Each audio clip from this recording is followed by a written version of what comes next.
Hey guys, as you can see, this old travel of mine has a million holes drilled just here in the back end, and there's a whole lot more around the rest of it. I have no idea why, but I've got 4 here, I've got 4 more here. I've got 1 in the middle, 2 on each side, 1 there, and then like 12 across the top. So with all the holes drilled in the back of this thing, I have plenty of opportunities to show you guys a few different techniques to take care of them.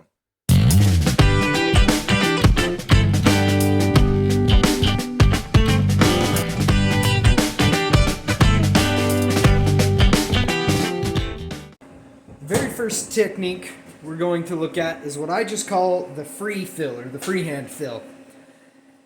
And literally it's just welding around the outside of the hole and working your way in until you can fill it in.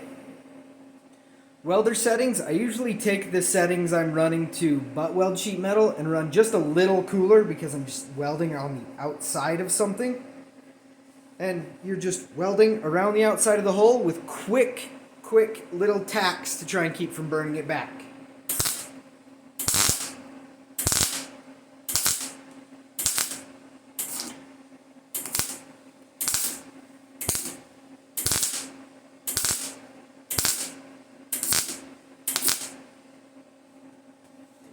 So now we've got a ring of weld around it that's kind of thickened and reinforced to the outside edges, so they'll take weld a little bit easier without burning away.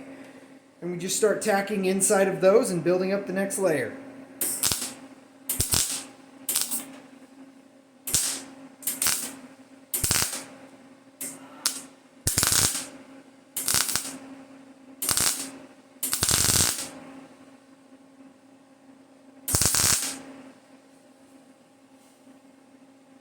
Until it's completely solid.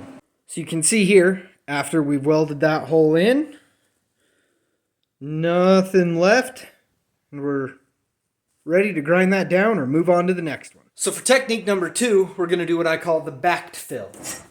Usually I use a copper welding spoon like this. It's like $6-7 at Harbor Freight, so it wasn't too expensive.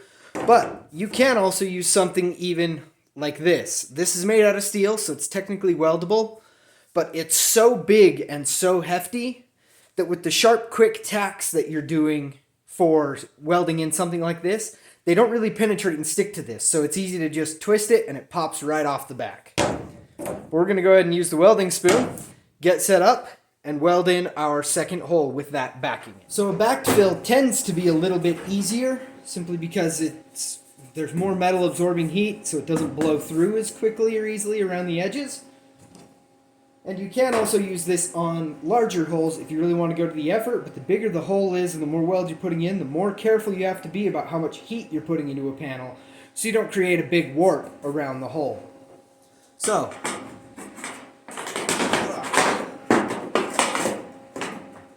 we've got our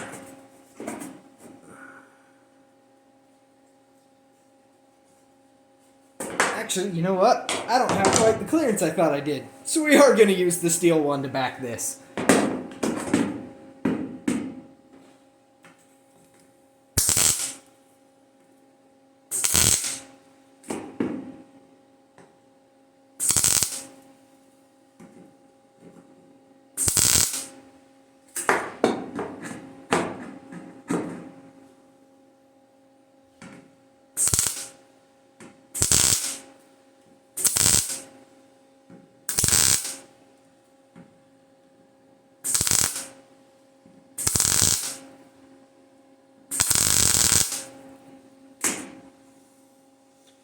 So you can see there, it made a few burn marks, but that's all it did. We just need a little bit more to fill this in.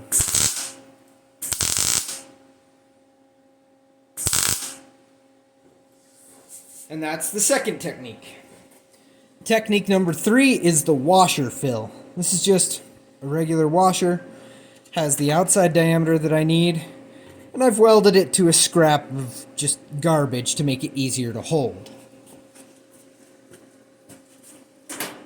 So we're just going to set that into place where we need it and tack it in.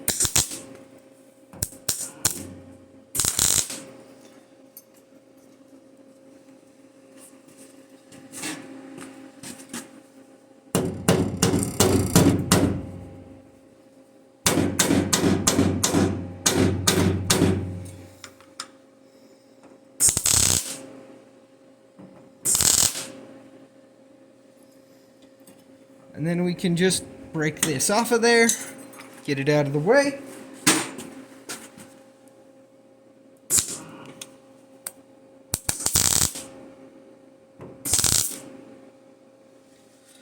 And with that fully tacked in, we now can fill in around the outside, and then the center hole is just like filling in a small hole, and we can just freehand fill that.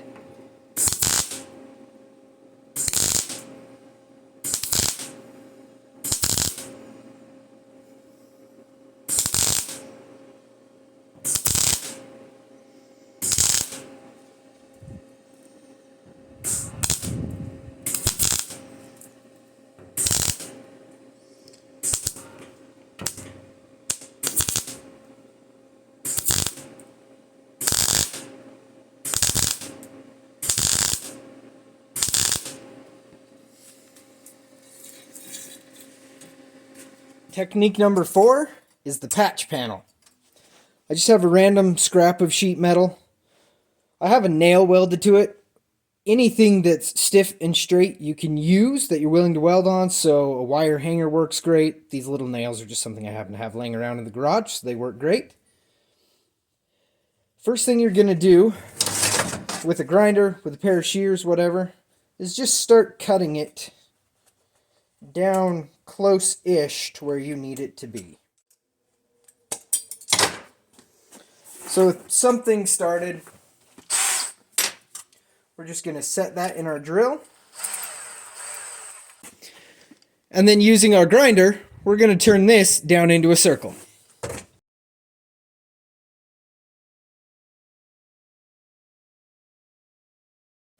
Now this is obviously way too big for what we're doing, but you can see it turns down into a perfect circle. And then as you go, you just go over to the hole you're working on.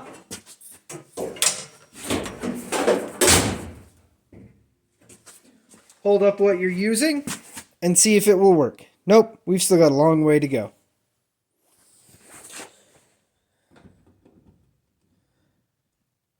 Yep, looks like that fits in there pretty good. So now we just take that custom-sized patch panel,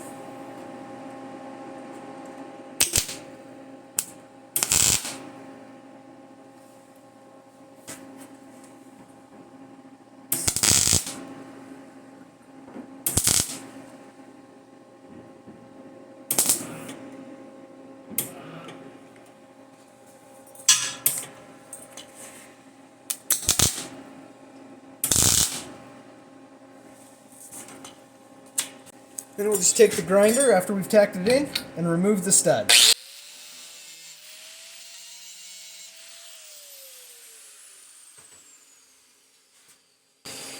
Then we can finish tacking.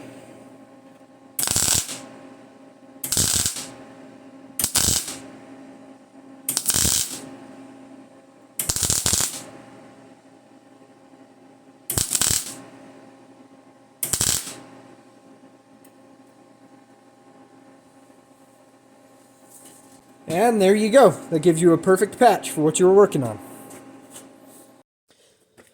Now we'll do a bit of grinding and take a look at how we ended up.